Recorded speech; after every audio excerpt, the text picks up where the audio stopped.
So in this next step, we'll start to draw in our base pattern first, working within the first 2x2 boxes before we actually repeat that across the page. Why do I call it 2x2 is because that's 2 across and 2 below. So this is the area where you should work with for your base pattern before you repeat that across the grid. My pattern has a circle down the middle as well as some lines. Right now, I will start to create my base pattern. So because it's a circular object, I'm using my ruler here to guide me to see what is the gap that I should leave here as well as here, just so that it is equal.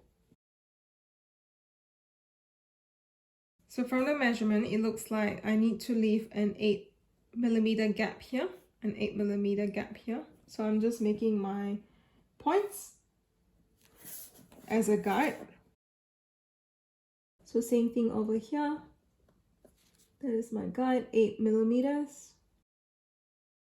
So these 4 dots here. That will be my guide to where I'll put my circle on.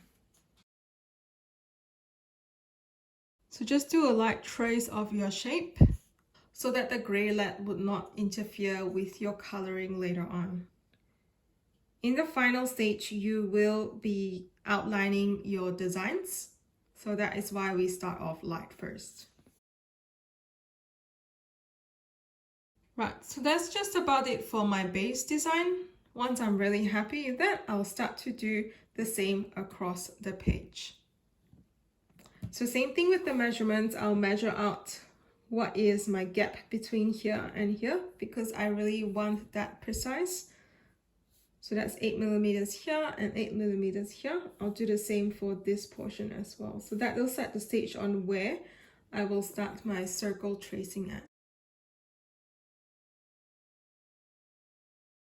Alright, so always ensure that your pencil is sharp just so you can get nice and crisp lines that are really accurate and meet at the grid ends as well.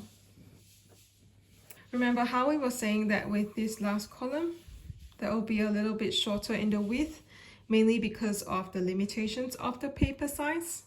So we will still plot our shapes the same as well. So that is why with this measurement here, this is a good guide as to where we will place our circle stencil. The stencil might sit just a little bit outside the paper, but that's fine. That's because this part is short there. So that's how you continue the pattern really accurately, even though your paper is a little bit smaller than your usual grid. I can't measure 8mm here because I don't know where that starts from here, but that's fine to work with just these 3 markers here. So you can see that with the width here, it's just a little bit wider here and shorter here, but that's fine because this column is a bit shorter.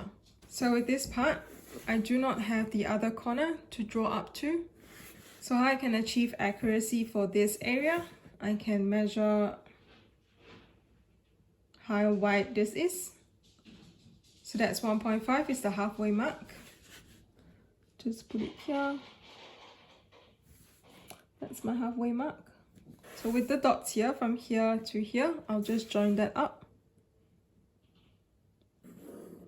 And that will be accurate.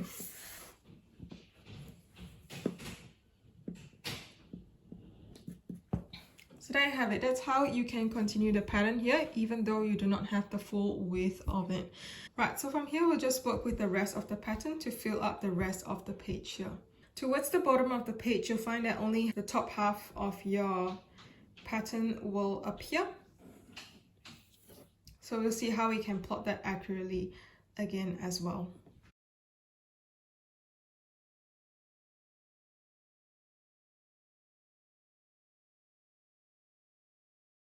Right, so I'm done with 3 rows of pattern. Now I'm just down to the last one where only half the pattern would appear from there. So same thing, I will take the measurements that I see from here. So this is a mark here and that is a mark here. So I'll just measure out 8mm like what I've done on top for the same as well at the bottom, as well as this grid here. So I have these 3 marks here to work with. Okay, so taking reference from this square here, this will be the same as this square here. So my line starts from here. I'll just have to measure out what is this. So from this middle line, it's 1.5 centimeters. So I'll just make that mark there.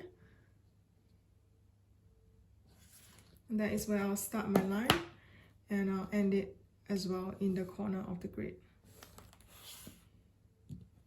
So same thing, taking reference from here. It's 1.5 from the edge of the paper. So I'll do the same thing for the rest of the other boxes here. Just taking reference from 2 rows above. So skip this one here. Take reference from this one here. So again, this corner might get a little bit tricky because the width is a bit shorter. But you can always use the grid lines over here, here and here to help guide you. So take reference from the top as well. So that's about 8 mils. 8 mils, I'll just match that up. So when I put my circle stencil, I'll just match these 2 dots that I've made. So there you have it, a full page worth of patterns. So as you can see, these are nice and light. And now you can be on your way to coloring this full pattern. Thank you, gentlemen.